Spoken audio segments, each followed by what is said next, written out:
नमस्कार, आदाब, praise the Lord, जय मसीह की। डिवाइन विजडम ट्री चैनल में आपका स्वागत है। दोस्तों, आप जहाँ पर भी होते हैं, जैसे भी होते हैं, जो भी करते हैं, प्रभु हमेशा आपके साथ रहता है, क्योंकि हमारा जीवन, हमारी गति, हमारी अस्तित्व उसी में ही निहित है। इसलिए हमेशा भक्ति करते करते, हमेशा प्रार्थना करते करते, प्रभु को याद करते हुए हर काम कीजिए। इससे आपका काम आसान हो जाएगा और आपको खुशी मिलेगी। आज मैंने एक काम किया है। ये जो दीवार है, ये किचन का एक दीवार है, छोटा सा दीवार, बहुत ही खराब हो गया था और एक दीवार पेंट करने के लिए पेंटर मिलना बहुत मुश्किल होता है। तो इसलिए यहाँ पर मैंने वॉलपेपर लगवाया है। ये वॉलपेपर आपको ऑनलाइन या कोई शॉपिंग मॉल या कहीं पर भी बहुत आसानी से मिल जाता है और आप इसे अपने पसंद से ले सकते हैं। और ये लगाना भी बहुत आसान है। आप इसे खुद भी लगा सकते हैं या किसी की मदद से भी लगवा सकते हैं। तो ये वॉलपेपर स्टेफी ने लगाया है और ये एक वुडन की होल्डर है, राजस्थानी वुडन की होल्डर, बहुत ही खूबसूरत है। और अभी तो इसमें मार्क्स भी लगाना पड़ता है। पहले का की होल्डर मेरा बहुत ही छोटा था, तो उसे मैंने हटा दिया और ये की होल्डर लगाया है।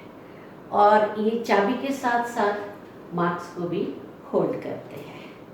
दोस्तों, पहले जब कोई बाहर जाता था तो उससे पूछा जाता था, घड़ी ली है क्या, चश्मा लिया, मोबाइल लिया, वॉलेट लिया, और अब तो ये पूछना पड़ता है, मार्क्स लिया। दोस्तों, आप मोबाइल भूल जाए चलता है, मगर मार्क्स लेना ना भूले। तो काम की बातें हो गई है, तो अब हम परमेश्वर के वचनों को सुनेंगे और देखेंगे कि आज प्रभु हमसे क्या बोल रहे हैं। तो चलिए, आइए मेरे साथ। तो आइए दोस्तों, पहले हम प्रार्थना करते हैं, फिर हम खुदा का कलाम पढ़ेंगे। तो शुरुआत प्रार्थना से करते हैं। पिता, पुत्र, पवित्र आत्मा के नाम से, आमीन। हे सर्वशक्तिमान शनाधि परमेश्वर, दयाल प्रभु यीशु, तेरी महिमा, गौरव और स्तुति हो। तुझे धन्यवाद देते हैं प्रभु। आज इस क्षण तूने हमें तेरे साथ बैठने के लिए, बातें करने के लिए, तेरे सुनने के लिए, वचनों का अध्ययन करने के लिए, प्रार्थना करने के लिए जो समय दिया है, इसलिए तुझे धन्यवाद देते हैं। सामुएल कहता है, बोल प्रभु, तेरा दास सुन रहा है। आज हम भी वही कहते हैं कि प्रभु बोल, तेरा ये दास सुन रहा है। प्रभु, तू आज हमें कान दे ताकि हम तेरे वचनों को सुन पाए, समझ पाए और उसे अपने जीवन में अमल कर पाए, ताकि ईसा मसीह का आत्मत्याग और बलिदान सफल हो और हम तेरी पवित्र आत्मा को प्राप्त करें और तेरी महिमा, गौरव प्रकट करें और हमारे ईसा मसीह को हम अपने अंदर से प्रकट कर पाए। ऐसी कृपा तू आज हमें दे। ये प्रार्थना करते हैं हमारे प्रभु ईसा मसीह के नाम से, आमीन। तो आइए दोस्तों, अब हम वचनों का अध्ययन करते हैं, बाइबल पढ़ते हैं। प्रेरित चरित्र 4 अध्याय 31 पद। उनकी प्रार्थना समाप्त होने पर वो भवन जहाँ वे एकत्र थे हिल गया। सब पवित्र आत्मा से परिपूर्ण हो गए और निर्भीकता के साथ ईश्वर का वचन सुनाते रहे, आमीन। यहाँ पर दोस्तों देखते हैं कि ईसा मसीह के शिष्य पेत्रुस और योहन प्रचार का कार्य कर रहे थे, सुसमाचार सुना रहे थे और ईसा मसीह के नाम से लोगों को चंगाई मिल रही थी, लोग स्वस्थ हो रहे थे और चिन्ह चमत्कार हो रहा था। इसलिए याजकों और नेताओं ने पेतरुस और यूहन्ना को गिरफ्तार कर लिया। और फिर जब वे वहाँ से लौटकर अपने लोगों के पास आए तो उन्हें वे स्वागत किया और खुश हो गए, परमेश्वर को धन्यवाद दिया और सभी मिलकर एक घर में, भवन में एक साथ प्रार्थना करने लगे। और उनकी प्रार्थना समाप्त होते ही वो घर, वो भवन हिल गया, कांपने लगा और सभी पवित्र आत्मा से परिपूर्ण हो गए। और फिर वे निर्भीकता के साथ यानी निर्भय होकर प्रभु का वचन सुनाने लगे, सुसमाचार का प्रचार करने लगे और सेवा का कार्य करने लगे। तो अगर आपको भी पवित्र आत्मा प्राप्त करना है तो सबसे पहले तो आपको प्रार्थना और भक्ति करनी है और साथ में बाइबल का अध्ययन करना है। और जब आप ऐसा करते हैं तो आपको पवित्र आत्मा प्राप्त होता है। और जब आपको पवित्र आत्मा प्राप्त होता है तब आप चुप नहीं बैठ सकते।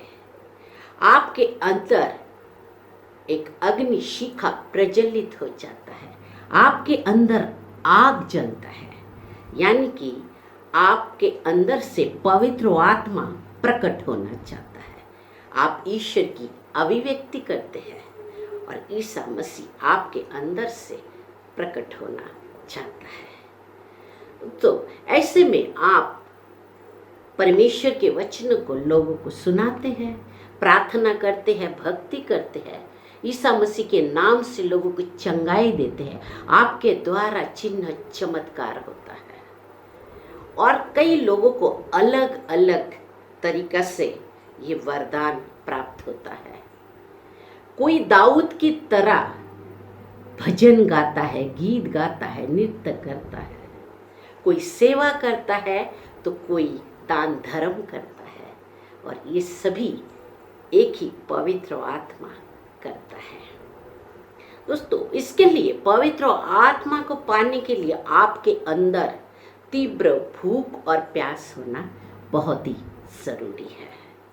प्रकृति का एक नियम है, ईश्वर ने एक नियम बनाया है कि जिस चीज पर आप ध्यान देते हो, जिसके लिए आप समय देते हो और जिस चीज को आप दिल से चाहते हो वो आपको दिया जाता है, वो आपको मिल ही जाता है।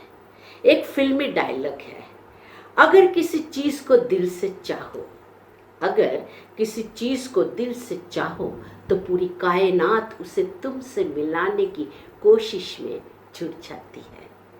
क्या बात है दोस्तों, आपके अंदर वही तीव्रता, वही प्यास होनी चाहिए। आपको दिल से, हृदय से पवित्र आत्मा को मांगना पड़ेगा, उसकी चाहत रखनी पड़ेगी। कुछ दिन पहले एक बहन ने बताया कि वो प्रार्थना करती है, भक्ति करती है, बाइबल का अध्ययन करती है, उसके अंदर बहुत ही एक तीव्र इच्छा है कि वो ईसा मसीह के सुसमाचार को लोगों तक पहुंचाए, ईसा मसीह का सेवा का कार्य करे। मगर उसके लिए एक दिक्कत थी। उसने कहा कि उसके घर का जो वातावरण है, परिस्थिति है, वो बहुत ही बदतर है। घर में हमेशा क्लेश और झगड़ा चलता रहता है। वो समय निकाल कर प्रार्थना भक्ति कर भी लिया, बाइबल पाठ कर भी लिया, फिर भी वो झगड़ा, क्लेश, सास बहू का झगड़ा, तू मैं, और ये सब सुनकर वो कहती है कि उसे गुस्सा आता है, वो तनाव में जाती है, तनाव आ जाता है उसे, और फिर वो चिड़चिड़ करने लगती है और दो बातें वो भी सुना देती है। फिर उसका मन अशांत हो जाता है। वो फिर सोचती है कि प्रार्थना करके, भक्ति करके, बाइबल अध्ययन करके क्या फायदा हुआ, मैं तो पवित्र आत्मा से दूर हो गई। दोस्तों, ऐसी परिस्थिति कई लोगों के साथ होता है और वे प्रार्थना भक्ति इस वजह से नहीं करते कि घर में टीवी चलता रहता है, क्लेश झगड़ा होता है, हंसी मजाक मस्ती चलता रहता है, और हमें प्रार्थना करने के लिए मौका नहीं मिलता। मगर दोस्तों, ऐसी बात नहीं है। ऐसी परिस्थिति में, ऐसी हालात में आप जहाँ पर भी हो, जैसे भी हो, आपको प्रार्थना और भक्ति जारी रखनी है। आपको बाइबल का अध्ययन करना है। जब आप ऐसा करते हैं, ये निरंतरता से जब आप करते हैं, तो परमेश्वर आपकी ओर देखता है। परमेश्वर समझ जाता है कि आपके अंदर कितना भूख है, प्यास है, तो वो आपको पवित्र आत्मा देता है। आपको पवित्र आत्मा प्राप्त होता है, और पवित्र आत्मा प्राप्त होने के बाद आपके अंदर के जो अवगुण है वो भी मिटने लगता है। आप प्रार्थना करें, भक्ति करें और पवित्र आत्मा को प्राप्त करें। और जब आप पवित्र आत्मा को प्राप्त करते हैं तो आप सब कुछ समझ पाते हैं। तो आपको मैं एक बात बता रही हूँ, जब भी आपको गुस्सा आता है, आप तनाव में आ जाते हैं, कोई भी परिस्थिति घटनाओं में, तब आपको एक काम करना है। अगर आपको गुस्सा आए तो आपको कहना है कि मुझे गुस्सा आया है, इसके बावजूद भी मैं नम्र प्रतिसाद दूंगा या दूंगी, क्योंकि मैं ईश्वर के पक्ष में हूँ। तो ये बावजूद शब्द को आपको याद रखना है।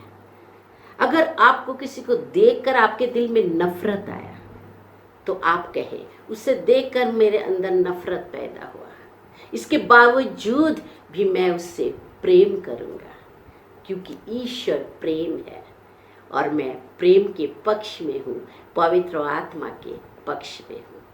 और जब आप ऐसा करेंगे तो आपको अंदर से सुकून मिलेगा, शांति मिलेगी।